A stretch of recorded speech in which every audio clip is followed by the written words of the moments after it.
விஜய் தலைமையில் நடக்கும் முதல் ஆர்ப்பாட்டத்திற்கு செல்லும் வழியில் பரபரப்பு.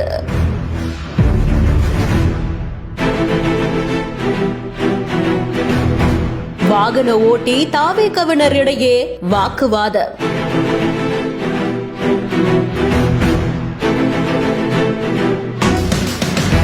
மாற்று பாதையில் செல்ல சொல்லி அறிவுறுத்திய போலீசார்.